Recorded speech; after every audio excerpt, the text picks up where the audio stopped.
Bienvenidos a un nuevo episodio de El Bolsillo, un podcast de Vanguardia, el Sistema Informativo de Santander. Un espacio periodístico dedicado a los temas económicos que impactan el bolsillo de los hogares colombianos.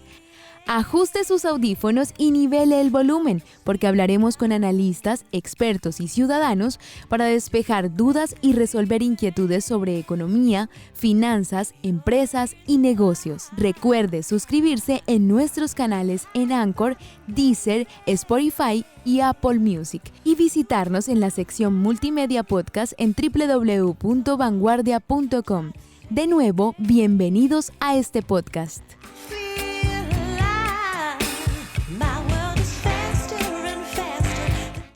Arrancamos una nueva temporada de El Bolsillo, un podcast de Vanguardia, y quien les habla, Miguel Orlando Alguero, periodista de economía de esta casa periodística. Y bueno, arrancamos el año del 2023 muy movido en materia económica y vamos a hablar de un tema que ha sido la polémica de la última semana.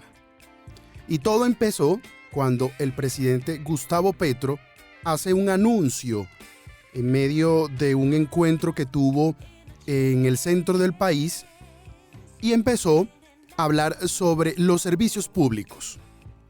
Y en medio de su charla, en medio de su conferencia, el presidente hace este anuncio. Quiere retomar las funciones de la regulación de los servicios públicos, que eso está a cargo en Colombia de la Comisión de Regulación de Energía y Gas, conocida como la CREG. El presidente toma esta decisión para solucionar unos cuellos de botella que hay en el país actualmente debido a la inflación y que ha afectado el bolsillo de todos los colombianos, y es sobre el alza de los servicios públicos, en especial el servicio de la energía eléctrica. Y pues este debate suscita porque el presidente cuestiona y dice de por qué las generadoras hidroeléctricas con embalses llenos, porque tuvimos en el último semestre del 2022 una temporada de lluvias. Entonces él dice que por qué están llenos los embalses y ponen a 900 pesos el kilovatio por hora cuando normalmente era de 200 pesos. Inmediatamente, gremios de estos sectores, académicos, economistas, especialistas en el sector de la energía, empezaron a cuestionar estos anuncios, pues diciendo que regular los precios de los servicios públicos va a traer escasez y también deficiencias en el servicio. Incluso algunos se han atrevido a decirle al presidente, a enseñarle al presidente cómo funciona el mercado energético. Y eso es lo que vamos a hacer en este podcast. Vamos a aclarar las dudas. ¿Por qué la energía está cara? ¿Qué está pasando con los embalses? ¿Cómo funciona el mercado de la energía eléctrica? ¿Cómo sabemos que el precio que llega a nuestra factura es el correcto? Por eso, invitamos a dos académicos y expertos en esta materia para que nos expliquen todo lo que se ha generado acerca de el anuncio del presidente de regular los servicios públicos, en especial el de la energía eléctrica, y el tema también de los embalses en el país, que según el presidente están llenos, pero los académicos y expertos hablan que la energía eléctrica tiene muchos más componentes y no solamente los embalses. Está la transmisión, está la generación, está la distribución, está la lectura de los medidores, la pérdida de luz también se tiene en cuenta. Bueno, muchísimos factores. Y por eso le damos la bienvenida a esta segunda temporada con este tema. Y hemos invitado al docente de Ingeniería Eléctrica, a John Jairo Pérez, y al experto en cambio climático y bueno, experto también en el sector minero energético, Oscar Galvis. Les doy la bienvenida a este episodio.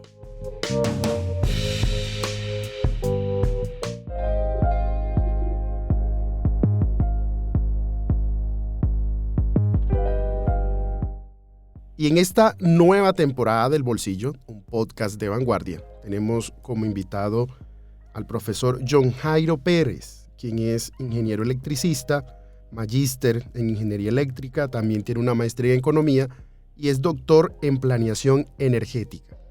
El profesor John Jairo nos va a ayudar a entender un poco la polémica que se ha generado durante estos días acerca de una decisión del presidente Gustavo Petro, quien le ha dicho a la nación, le ha dicho a Colombia, que va a retomar y asumir las funciones de regulación de los servicios públicos, en especial la energía eléctrica. Por eso el profesor está aquí con nosotros acompañándonos para entender un poco ese anuncio, porque eso ha generado críticas, ha generado incertidumbre, porque si nosotros nos hemos dado cuenta, los servicios públicos han ido aumentando de precio, lo hemos visto en nuestras facturas, pero eso hay que entenderlo mejor. Por eso tenemos aquí al profesor John Jairo. Le doy la bienvenida a este podcast. Bienvenido, profesor. Muchas gracias, Miguel Orlando, por la oportunidad de participar en Vanguardia Liberal y explicar un poco esta situación que se está presentando en el sector eléctrico. Bueno, profesor, yo quiero empezar preguntándole, y es una pregunta que fue la primera que me surgió sobre este tema, y es ¿cómo funciona el mercado eléctrico? Porque uno llega el recibo a la casa de uno y uno lo que ve es la suma total. Pero detrás de todo eso hay muchos factores para decir que mi energía, lo que yo me gasté durante un mes, cuesta tanto. ¿Cómo podemos explicarle a nuestros oyentes cómo es ese mercado? ¿Cómo se llega a ese valor total? Bueno, muy bien. Sí, esa es la primera parte que debemos comprender y es un poco cómo funciona ese mercado eléctrico. Realmente Colombia cambió de modelo de un sector eléctrico completamente controlado por el Estado hasta el año 93. Y a partir del año 94, pues arranca un nuevo mercado a partir de las leyes 142 y 143. Realmente el mercado como tal arrancó en el año 1995 con la creación de la bolsa de energía mayorista. Y esa tarifa que los usuarios ven, pues tiene diferentes componentes, ¿no? Hay un componente relacionado con la generación, con la transmisión, con la distribución, con la comercialización y otros dos factores que son pérdidas y restricciones. Como el objetivo de esa ley, la ley 142 y 143, propiciaban la competencia para tener precios eficientes en las partes del mercado o en las partes de la cadena del sector eléctrico donde fue posible colocar competencia, se liberó. Es el caso de la generación y la comercialización, que están abiertas a la competencia. Mientras, donde no es posible, pues se mantuvo como monopolio, pero regulado, que corresponde a la transmisión y a la distribución. Básicamente esos cuatro componentes son los principales que nos fijan lo que corresponde a la tarifa de energía eléctrica en un factor que se conoce como costo unitario. Habría que incluir algo que son las pérdidas. Colombia ha venido trabajando en esa disminución de pérdidas, pero siguen siendo un componente en esa tarifa. Hay un tema dentro de toda esa cadena para definir el precio que nos ha llamado mucho la atención y que el presidente Petro ha insistido mucho, es si ha llovido mucho y los embalses están llenos, él se pregunta ¿por qué la luz está cara? ¿Uno cómo puede entender eso? ¿Qué papel cumplen los embalses? Porque tenemos aquí cerca, donde vivimos nosotros, está el embalse de Topocoro, y uno pasa por ahí y uno ve el embalse lleno y ve eso bajando el agua, pero uno, ¿cómo puede entender eso? ¿Qué función cumplen los embalses, por ejemplo? Sí, bueno, Colombia tiene una posibilidad muy buena y es el uso del recurso hídrico, que de por sí es un recurso que en términos cuantitativos monetarios, el recurso hídrico pues no tiene un valor como tal, no se transa en bolsa, lo que se transa en bolsa es la energía generada. En estos componentes que le mencionaba, pues la generación es una parte de ese componente, ¿no? La generación es aproximadamente entre un 35% y un 40% de la tarifa. Sí se espera que en la medida que los embalses o estemos en un periodo, en este caso de lluvias, se espera que esos precios de esa energía generada de forma hídrica, pues ese componente baje. Pero la tarifa total es una parte de ese componente. Hay otros componentes que tienen un peso significativo en el valor que corresponde a la distribución, que tiene un peso bastante significativo del orden del 30-35%, y la comercialización, que estaría en torno al 13, al 17%. Estos valores están cambiando, ¿no? Están cambiando. Sí hemos notado, o se ha notado en el mercado, en periodos de sequía, por ejemplo, el año 97, 95, 96, se presentaron unos máximos históricos del 500% en términos de los precios de generación. Recientemente, 2015, 2016, que se presentó el fenómeno del Niño también, esos precios aumentaron. Entonces sí se esperaría que ese componente de generación pues ayude a aliviar, ayuda a que sea un componente bajo en periodos de lluvia en este caso. Bueno, hay algo que me llamó mucho la atención y que el presidente lo trinó, que él dijo, ¿por qué las generadoras hidroeléctricas con embalses llenos tienen a 900 pesos el kilovatio por hora cuando era normalmente a 200 pesos? ¿Uno cómo puede entender esa relación, profesor?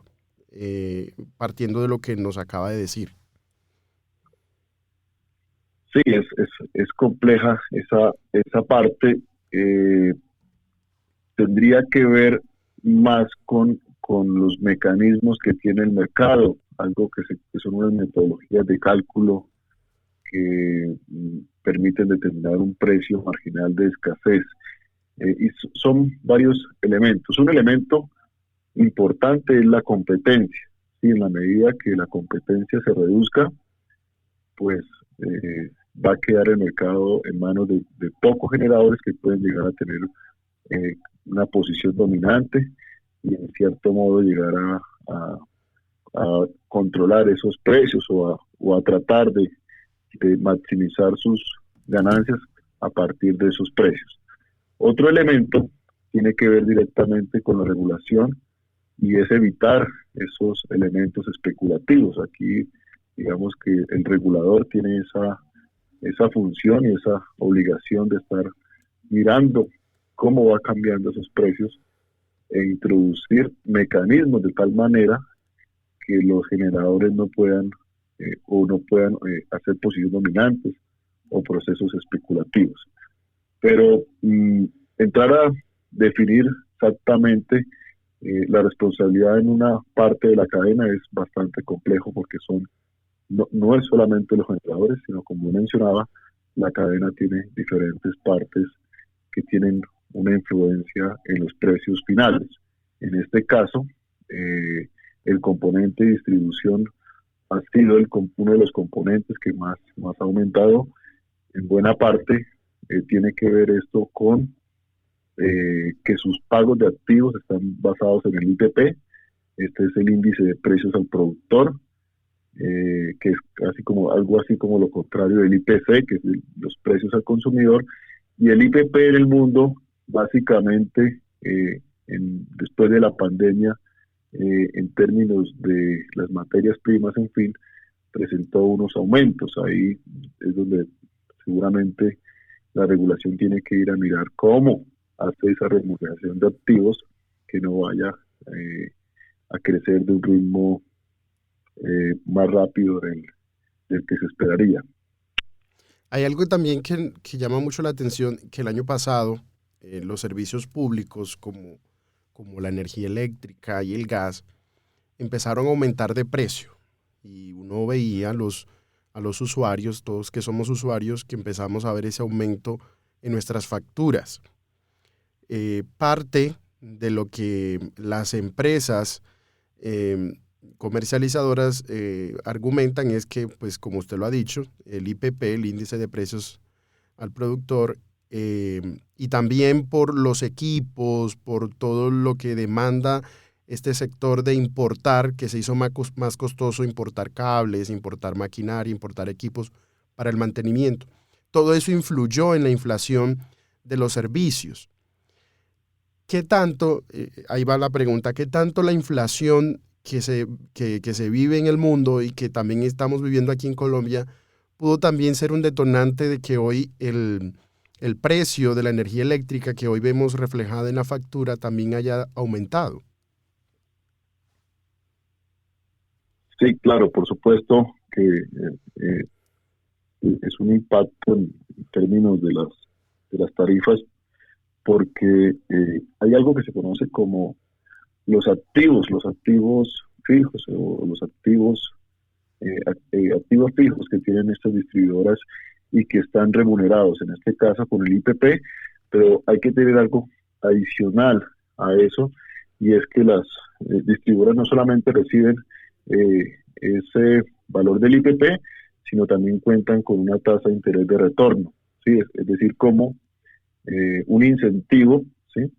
Un valor por participar en ese negocio y por tener esos activos, por tener ese servicio de la energía eléctrica. Pues nosotros los usuarios estamos pagando unos valores que, claro, con estos cambios que se han dado a nivel de las materias primas, estos valores pues se han venido creciendo a un ritmo bastante rápido.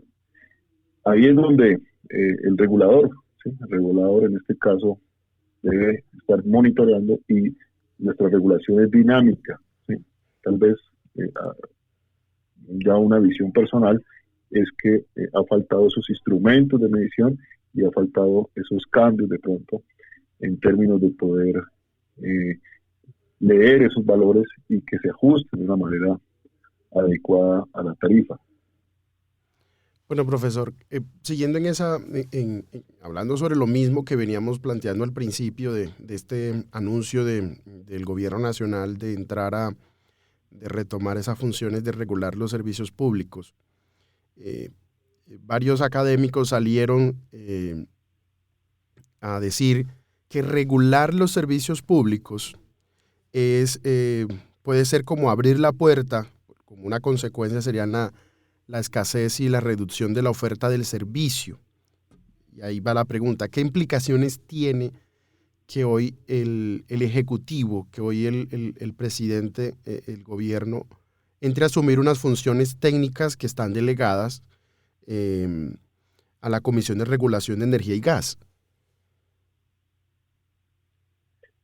Bueno, la primera condición sería en términos de la institucionalidad, ¿no? Estamos en un Estado social de derecho y se espera que, digamos, en este caso, esta comisión que es técnica o los diferentes estamentos del sector eléctrico que hacen, digamos, esa regulación, esa supervisión, pues tengan una autonomía y sobre todo que tengan un carácter técnico, ¿no? Ahí puede, en cierto modo, causar una mala señal al mercado.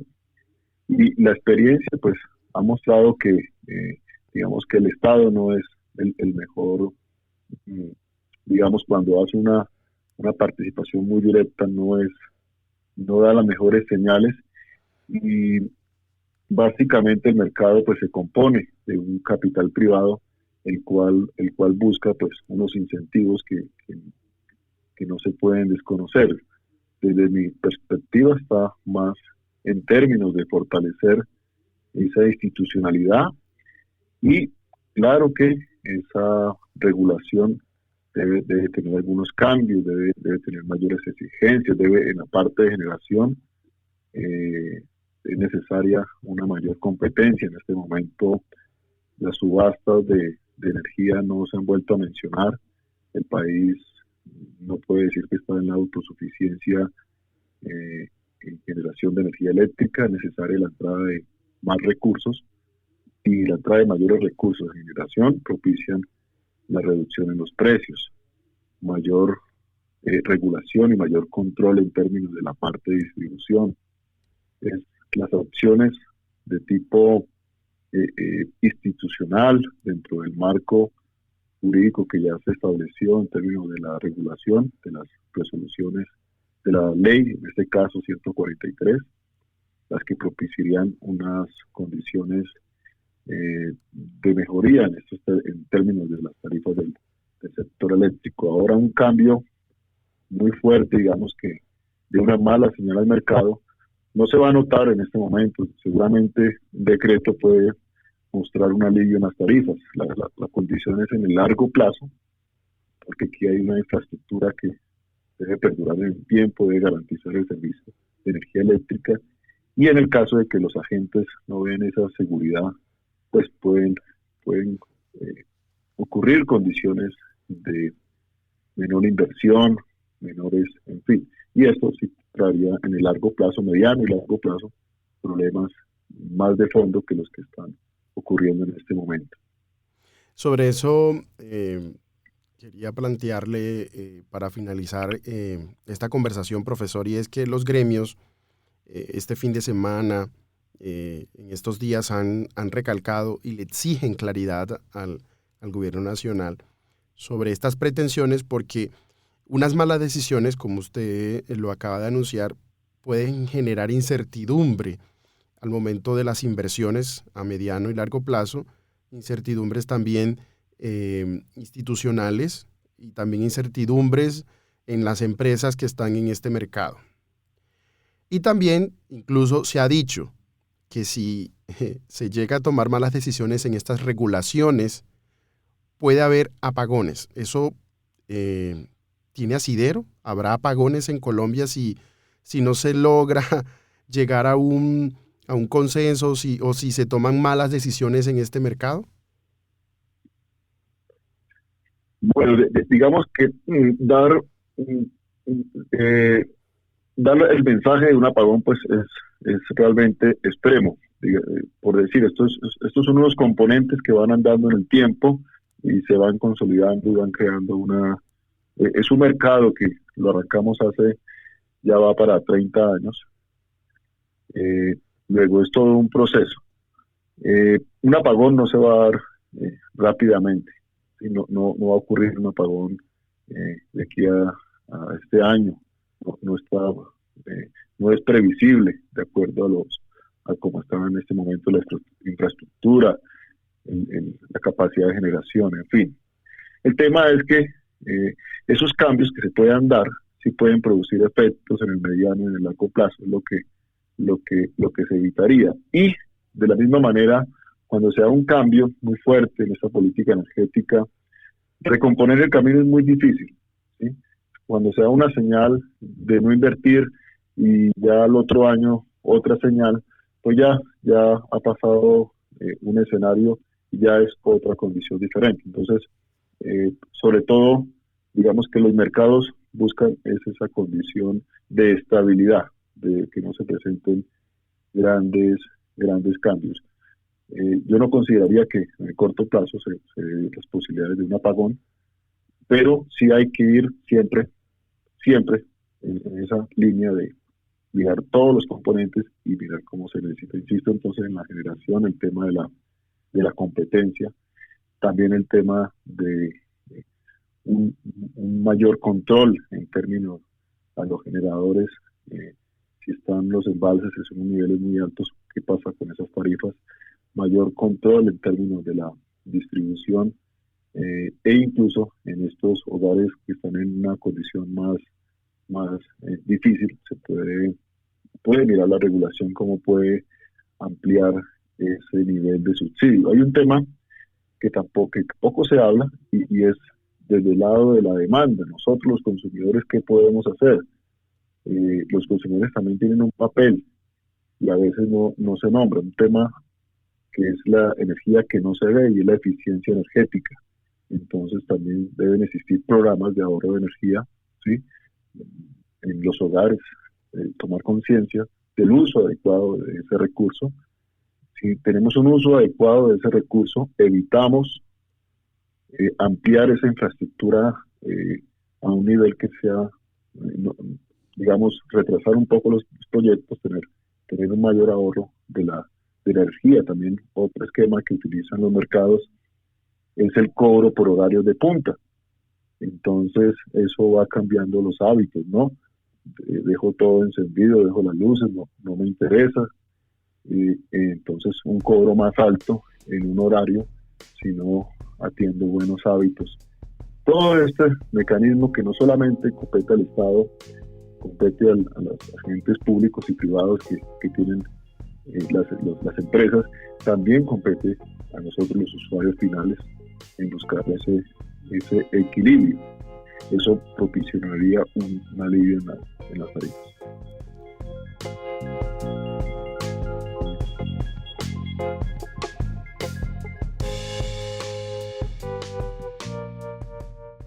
Bueno, profesor, muchísimas gracias por este espacio para aclarar dudas, para también comprender cómo funciona el mercado de la energía eléctrica en Colombia, qué puede pasar si se toman malas decisiones en la regulación de los servicios públicos, cómo se puede entender también esto de que tenemos embalses llenos, pero el servicio de energía ha aumentado de precio. Como usted nos ha dicho, hay muchísimas variables y muchísimos actores en toda esta cadena.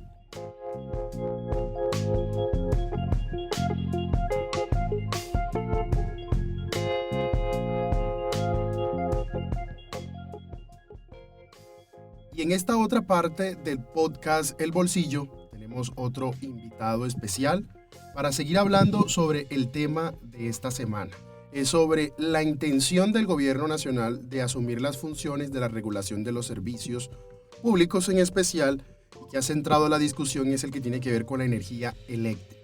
Y para eso también hemos invitado a nuestro podcast a Óscar Galvis. Óscar es ingeniero civil y tiene posgrado en ingeniería civil para la mitigación del riesgo y también en cambio climático. Y Óscar lleva al menos 8 años en el sector minero energético trabajando en esta actividad. Bienvenido al podcast El Bolsillo, bienvenido a Vanguardia. Miguel, muchísimas gracias por este espacio. Espero que podamos tener una conversación grata.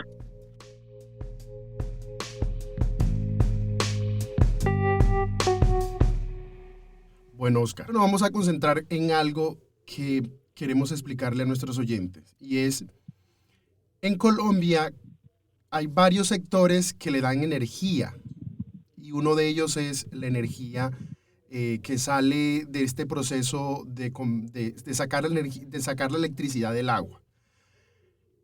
Este sector, ¿qué tanto le aporta al país en energía? Porque he leído que este sector es de los que más le aporta energía al país.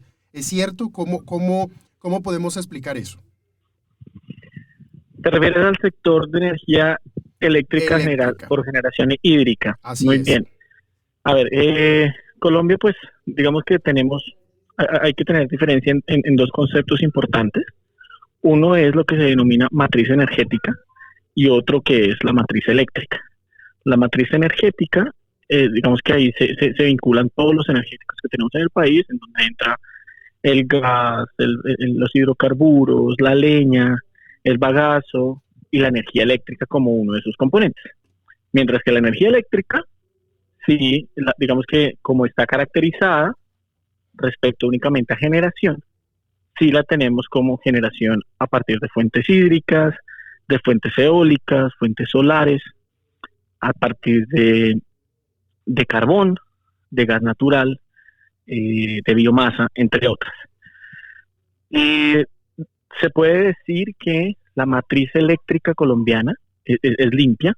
Estamos hablando casi de un 69.8% de nuestra matriz es limpia, en donde casi el 100% de ese 69% es a partir de fuentes hídricas. Entonces, respecto a la pregunta que me haces, efectivamente es un porcentaje bastante alto de la generación de energía eléctrica del país. Bueno, sobre ese tema, el presidente ha insistido y lo vuelvo a repetir en este podcast y queremos que nos ayudes a entender, es por qué, dice él, si los embalses están llenos, porque el año pasado, en el 2022, llovió muchísimo, ¿por qué la factura de la luz eléctrica le está llegando cara a la gente? ¿Esa es una relación directa o hay otros factores que pueden incidir? ¿Cómo explicarle a la gente de que el precio de la factura no solamente tiene que ver con los embalses, sino que hay más factores, más actores para incidir en que el precio baje o suba. Exactamente, Miguel, así como tú lo estás mencionando. Te voy a dar un ejemplo, digamos, como cotidiano, que de pronto puede facilitar el entendimiento. Digamos que yo vendo empanadas, ¿cierto? Vendo empanadas y yo tengo unos insumos para poder vender mis empanadas, que vamos a decir cualquier cosa, son papa, carne, maíz, aceite, ¿no? Diferentes ingredientes para mis empanadas, y adicionalmente yo tengo que levantarme, no sé, a las 3 de la mañana a preparar mis empanadas para dejarlas listas a las 5 de la mañana y a las 6 de la mañana poder salir a venderlas. Si yo tengo un local donde las vendo, tengo que pagar el arriendo de ese local. Si el local es mío, tengo que pagar servicios por ese local, ¿cierto? No sé, si yo tengo una marca, una marca propia, entonces tengo que pagar algún servicio por esa marca, por decirlo cualquier cosa. En un negocio, para que tú puedas determinar el valor de tu producto, tú tienes que sumar todos esos gastos, ¿cierto? Entonces es el gasto de cuánto te cuesta la papa, cuánto te cuesta la carne, el aceite, la harina, el transporte. Tú le pones un valor a ese esfuerzo que haces de levantarte temprano, ¿cierto? Al transporte, al arriendo, todos, y tú vas sumando y al final te da un valor. Lo ideal es que el producto que tú vendas, ¿no? Digamos que supla la totalidad de los gastos que tuviste para preparar tu producto. Y adicionalmente que te deje un beneficio económico, porque si no, no sería un negocio. Exactamente lo mismo sucede con la energía eléctrica. La energía eléctrica es un negocio. Un negocio que tiene, por decirlo de alguna manera, 4 grandes actividades. Una es la generación, otra es la transmisión, otra es la comercialización y otra es la distribución. En cada uno de ellos hay miles y miles de personas trabajando al respecto. Entonces, si nos vamos únicamente por la generación, por ejemplo, como te decía ahorita, pues existen varias fuentes de generación. Está la hídrica, la solar, la eólica, la térmica, ¿no? diferentes fuentes, en donde la generación tiene un costo. Es decir, si yo tengo una hidroeléctrica prendida para que me funcionen mis turbinas y me genere la electricidad, eso tiene un costo de operación, ¿cierto? Entonces ese costo toca sumarlo. Pero de la misma manera las térmicas tienen un costo. De la misma manera las solares tienen un costo. Entonces todos esos costos, evidentemente hay que sumarlos. Ya te explico más adelante un poco al respecto. Adicionalmente, eso es una cosa, generar la energía. Pero generar la energía es tenerla una especie de batería en algún punto del país. Yo tengo que estar en la capacidad de transmitir esa energía, de llevarla desde donde se genera hasta las regiones, hasta las ciudades. Entonces, eso es lo que se conoce como la transmisión. Normalmente son líneas, las líneas que conocemos como líneas de alta, que manejan tensiones hasta de 220 kilowatts. Después de ahí viene todo un proceso de, digamos, como bajar la tensión de esas líneas y llevarlas a líneas de media o líneas de baja cuando llegan a los centros urbanos, que son las líneas que nosotros vemos al lado de nuestras casas, que son líneas que tienen entre 110 y 220, que es la energía, digamos, como la luz, como la conocemos nosotros, que llega a nuestras casas. Y todo ese proceso, pues evidentemente se hace a través de unos comercializadores que también nos prestan un servicio de atención al cliente. Son las personas que vienen a leernos el contador, nos entregan las facturas, ¿no? Más o menos. Entonces uno diría, listo, entonces simplemente es sumar esos costos, deberíamos decirlo. Sin embargo, hay otros temas adicionales. Al sacar esos temas adicionales, ¿cuáles son? Puede ser, por ejemplo, la electricidad, pues es una energía, es un movimiento de electrones. Imagínate un tubo, que es el cable, en donde los electrones van chocando por las paredes del tubo, las paredes del cable. Ahí hay pérdidas. Hay pérdidas de energía, porque recuerda que la energía no se queda ni se destruye, solo se transforma. Entonces hay pérdidas que ahí en ese momento se pierden por vibración, de manera de vibración o manera de calor. Pero son pérdidas, es decir, que si yo yo estoy diciendo que estoy enviando desde mi planta, estoy enviando, voy a decir cualquier número, 50 megas, puede que al final no lleguen 50, sino llegan 48. ¿Mm? Eso por un lado. Por el otro lado, hay algunas pérdidas que son porque, no sé, porque hay fallas en la infraestructura, o inclusive hay algunas conexiones ilegales que también me hacen perder energía, ¿cierto? Entonces esas pérdidas hay que considerarlas. Entonces en la suma final del valor hay que contar esas pérdidas, ¿cierto? Entonces si te das cuenta, pues ya estamos hablando de varias variables que están todas juntas para poder llegar a ese valor. Y ese valor más o menos es el que digamos como que se entiende, por decirlo de alguna manera, como el costo unitario. Entonces, son todos esos costos, digamos así, como todos los costos incurren las empresas para poder brindarnos el servicio. Eso por un lado. Adicionalmente, por la normativa colombiana de cómo funciona nuestro país, tenemos uno de los sistemas más seguros y más confiables de Latinoamérica en respecto a energía eléctrica, en donde el sistema interconectado nacional, o sea, todas las ciudades y todas las personas que tienen energía 24 horas, 365 días al año, ¿cierto? Y para eso, digamos que dependemos de algo que se llama el cargo por confiabilidad, y es que el gobierno les da un poco, digamos que a las empresas generadoras principalmente, les paga un poco más para que siempre aseguren que se va a cubrir la demanda de energía eléctrica, ¿sí? Para que más o menos me entiendas la idea, imagínate un panal de abejas. En ese panal de abejas hay una abeja madre, reina, ¿cierto? Que es la que lidera todo, y hay 1.000.000 de abejas. Cada una de esas abejas se encarga de llenar uno de los espacios de la miel, ¿cierto? Pero si alguna de esas abejas se llega a enfermar o se llega a morir, ¿qué es lo que pasa? Las otras abejas comienzan a contribuir para tapar el hueco de miel que dejó la abeja que está fallando. Lo mismo sucede con nuestro sistema.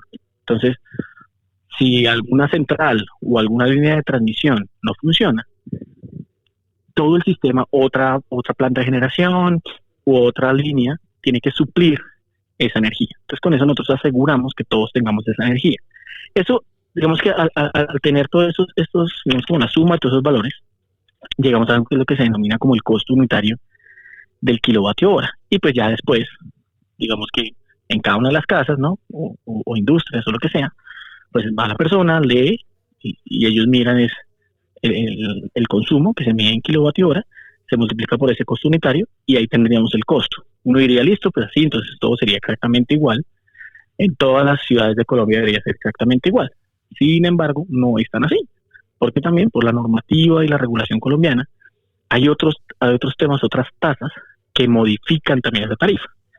Entonces, por ejemplo, hay unos subsidios para los estratos 1, 2 y 3, ¿cierto? En donde para los estratos 1 el subsidio de la energía es casi el 60% del costo, para los estratos 2 es casi el 50%, para los estratos 3 es casi el 15%, y esa sobretasa se le da a los estratos 4, 5 y 6, por ejemplo. Adicionalmente, en la tarifa también toca sumar otras tasas que apoyan, por ejemplo, al fondo de apoyo a las zonas no interconectadas, el fondo de normalización de redes, al fondo de apoyo a electrificación rural, ¿no? De hecho, hay unas sobretasas empresariales que tienen que pagar. Entonces, esto hace que el valor del costo de la energía eléctrica no sea igual en todo el país. ¿Sí me hago entender? Entonces, digamos que muchas veces eso es lo que los usuarios no conocen, ¿no? Y es que piensan que tengo más agua, entonces ya inmediatamente se va a reducir el costo de la energía, pero si te das cuenta, eso es solamente un eslabón pequeño de toda la serie de todas las variables que se encadenan para sacar ese costo, más o menos. Bueno, Oscar, otra de la polémica que ha surgido acerca de este tema ha sido que ante esta realidad que nos acabas de explicar y que nos queda entendido cómo es que funciona todo esto de la energía eléctrica cómo funciona eso de poder encender el bombillo, el ventilador, el televisor. Bueno, paralelo a esto hay una polémica y es que el presidente quiere retomar unas funciones de la Comisión de Regulación de Energía y Gas para regular precios. Y hay personas, hay académicos, hay expertos que han salido a decir, venga, si usted que no es técnico, que esto es un político, pretende a la fuerza regular unos precios porque cree que están altos, puede traer problemas al sector de energía eléctrica, porque ya los gremios han dicho, puede generar incertidumbre, problemas de inversión a mediano y largo plazo. Incluso han dicho que podría haber apagones a futuro si no se toman buenas decisiones. Frente a estos anuncios, Oscar, hablamos de aguas turbias o de aguas que se han empezado a mover más rápido, uno cómo va a explicarle a todos los que nos oyen y es, ¿qué puede pasar si el gobierno, si el presidente empieza a imponer de manera unilateral precios y no teniendo en cuenta todas estas variables que nos acabas de mencionar? Vale, mira, acá hay que mirarlo no hay que mirarlo desde dos perspectivas, sino que puede tener dos interpretaciones diferentes. La primera, que sentimos muchas personas que es el interés del presidente en estos momentos, es hacer una intervención en las comisiones reguladoras. En este caso, de la CREG, que es la Comisión Reguladora de Energía y Gas, que es quien pone ese valor que les acabo de explicar, de ese costo unitario. Ellos son los que ponen ese valor, no son las empresas, que creo que no te lo explico ahorita, no es cada una de las empresas que presta el servicio en cada ciudad, ellos no son los que ponen ese precio, sino es la comisión reguladora, ¿no? Y la intervención, hay que entender esa intervención como eso, es una intervención, es decir, no es que va a quedar en manos de la presidencia de aquí en adelante, es una intervención. Las intervenciones normalmente tienen un inicio y tienen un fin, o sea, en tiempo. Lo que está tratando de hacer el presidente en estos momentos, que es como yo lo he tratado de entender, es que él lo que quiere es poder entrar a revisar la indexación que está haciendo la CREG en estos momentos de esa fórmula. Es decir, si están sumando, o sea, qué están sumando dentro de cada uno de los temas de generación, qué están sumando dentro de cada uno de los temas de transmisión, en cada uno de ellos, cómo están sumando todos los beneficios de todas las tasas, de tal manera que se logren identificar en algunos puntos, no dicho, como lo hace cualquier experto económico, en tratar de reducir los costos, de tal manera que se logre una reducción de ese costo unitario. Al reducir ese costo unitario, evidentemente todos vamos a percibir una reducción digamos que lo que tenemos que pagar en la factura. La otra percepción, que digamos que esa puede ser la visión que muchas personas pueden tener, y es un poco pues alarmante, es, como lo mencionaste al final, es si el gobierno quisiera llegar a poner exclusivamente el valor del precio de la energía. Si eso llega a pasar, evidentemente sí podemos presentar unos problemas muy, muy complicados. Para explicarte esto en qué se traduciría, el ejemplo es claro. Ya te dije que una de los eslabones de esta ecuación es la transmisión. Entonces yo soy una empresa encargada de transmitir la energía a lo largo del país, ¿cierto? No es simplemente que yo tengo mis cables tirados por todo el país y ya con eso me están pagando. No, yo tengo que pagar también un mantenimiento de esas redes. Entonces acá en el país, por ejemplo, tenemos un serio problema con, en ciertas zonas tenemos unos vientos muy altos que nos pueden tumbar las torres de energía, por ejemplo, o tenemos deslizamientos, ¿no? O tenemos problemas de orden público que nos pueden tumbar esas redes. El mantenimiento, ¿a quién es el responsable de hacer mantenimiento y cuidar esas redes? Evidentemente el prestador, ¿cierto? Eso por un lado. Y por el otro lado, recordemos que el objetivo que tenemos dentro de nuestra transición energética justa, uno de los principales es la electrificación de nuestra canasta. Es decir, que utilicemos mucha más energía eléctrica en vez de utilizar otro tipo de energéticos. Si yo estoy buscando eso, evidentemente tengo que ampliar mi red eléctrica, ampliar mi red de transmisión, ¿sí? Eso implica que si yo tengo el negocio de transmisión eléctrica, yo necesito tener una inversión para poder aumentar mis líneas, mis torres, ¿cierto? pero ¿y de dónde es un negocio nuevamente, yo de dónde voy a obtener ese dinero? No lo voy a obtener de mis accionistas de manera filantrópica. Tiene que ser un negocio que se tiene digamos que soportar ¿en qué? En mi único costo. ¿Mi único costo cuál es? Pues mi único ingreso. ¿Mi único ingreso cuál es? El costo de la energía. Entonces, si se limita el crecimiento del costo de la energía, evidentemente va a limitar el crecimiento de mi infraestructura, el crecimiento o el mejoramiento de mis procesos de mantenimiento, etcétera, etcétera.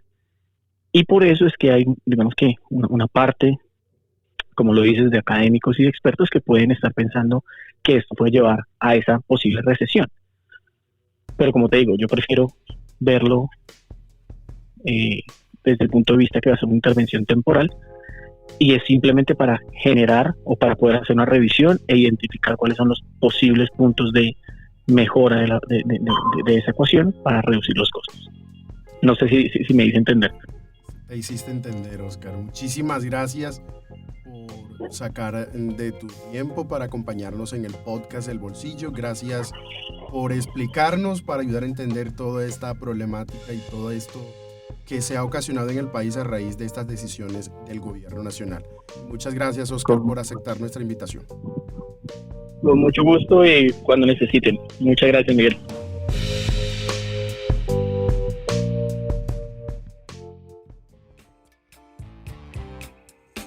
Hemos llegado al final de El Bolsillo, un podcast de Vanguardia, el Sistema Informativo de Santander. Dirige Miguel Orlando Alguero, periodista económico. Gracias por escucharnos y recuerden seguirnos en las redes sociales y visitar nuestra página web www.vanguardia.com y escuchar todos nuestros podcasts. Nos oímos en un próximo episodio.